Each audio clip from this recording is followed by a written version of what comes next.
Վալենսիայում ընթացող Եվրոպական ժողովրդական կուսակցության կոնգրեսը Հայաստանի վերաբերյալ հրատապ բանաձև է ընդունել։ Հայաստանում ընթացիկ քաղաքական իրավիճակը վերնագրով բանաձևը ողջունում է Հայաստանում տեղի ունեցող ներքաղաքական զարգացումները, այդ թվում ժողովրդավարության, մարդու իրավունքների և օրենքի գերակայության ոլորտում իրականացված բարեփոխումները։ Այս բանաձևով մենք ցանկանում ենք աջակցել Հայաստանում վերջին քաղաքական զարգացումները և օգնել Հայաստանին Եվրոպական միության ուղղությամբ ընթացող իր նախաձեռնության մեջ, ելույթում ասել է Եվրոպական ժողովրդական կուսակցության կոնգրեսի ընթացքում Եվրոպական խորհրդարանի падգամավոր Հայաստանի հարցով զեկուցող Միրիամ Լեքսմանը։ Մենք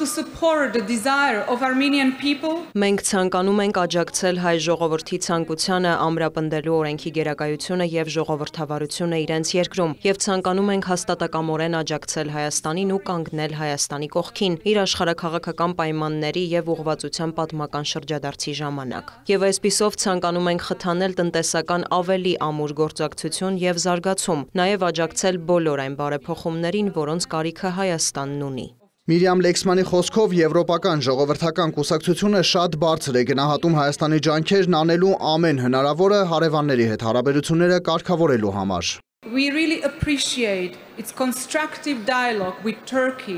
Մենք իսկապես գնահատում ենք Թուրքիայի հետ Հայաստանի կառուցողական երկխոսությունը, հատկապես այսօր, այս օրերին, երբ հիշատակում ենք Հայոց ցեղասպանության 110-րդ տարելիցը։ Մենք տեսնում և գնահատում ենք Հայաստանի ջանքերը և առաջնորդությունը Ադրբեջանի հետ խաղաղության բանակցություններում, չնայած 2023 թվականի ռազմական հարձակմանը, որի հետևանքով տասնյակ հազարավոր հայեր տեղահանվեցին։ Մենք կոչ ենք անում անհապաղ և առանց նախապայմանների ազատ արձակել բոլոր բանտարկյալներին, և մենք նաև հիշեցնում ենք Լեռնային Ղարաբաղ վերադառնալու հայկական փոքրամասնության երաշխավորված իրավունքի մասին։ Ընդունված բանաձևով Եվրոպական ժողովրդական կուսակցությունը կարևոր է համարում վերջերս ընդունված Եվրոպական միությանը Հայաստանի անդամակցության գործընթացի վերաբերյալ օրենքը, որը հիմք է դնում Հայաստանի եվրոպական ինտեգրման խորացման համար։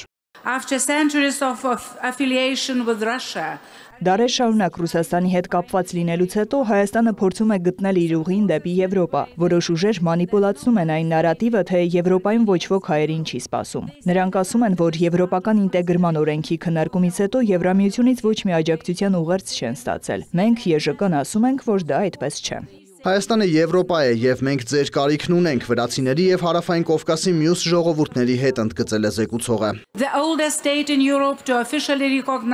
Քրիստոնեությունը պաշտոնապես առաջինը ճանաչած Եվրոպայի ամենահին պետությունը Հայաստանը վերադառնում է իր արմատներին։ Ցեղասպանություն վերապրած իր տարածքի ու ժողովրդի մեծ մասը կորցրած այս ազգը ցանկանում է խաղաղ ապրել և հայտարարում է, որ Եվրոպան իրենց տունն է։ Մենք Եվրամիությունը պետք է ընդունենք հայ ժողովրդի մեկնած ձեռքը և կառուցենք գործակցության ամուր կամուրջներ։ Սա ոչ միայն հնարավորություն է Հայաստանի, այլև ամբողջ Սևծովյան տարածաշրջանի և Եվրամիության համար։ Բանաձևում ԵԺԿ-ն կոչ է անում Եվրոպական միությանը շարունակել աջակցությունը Հայաստանին խորացնելով տնտեսական և առևտրային կապերը, ողջունում է Եվրոպական քաղաքացիական դիտորդական առաքելության մանդատի երկարաձգումը, վիզաների ազատականացման շուրջ երկխոսության մեկնարկը, նաև Եվրոպական խաղաղության հիմնադրամի կողմից Հայաստանին տրամադրված աջակցությունը։ Բանաձևը ողջունում է Հայաստանի կառավարության խաղաղության խաչմերուկ նախագիծը, որը Հայաստանը կփոխակերպի տարածաշրջանային հաղորդակցությունների, տնտեսական աճի և խաղաղ գոյակցության կարևոր կենտրոն։ Բանաձևն ընդունվել է միաձայն։ Մուշեղ Իսախանյան, լուրեր։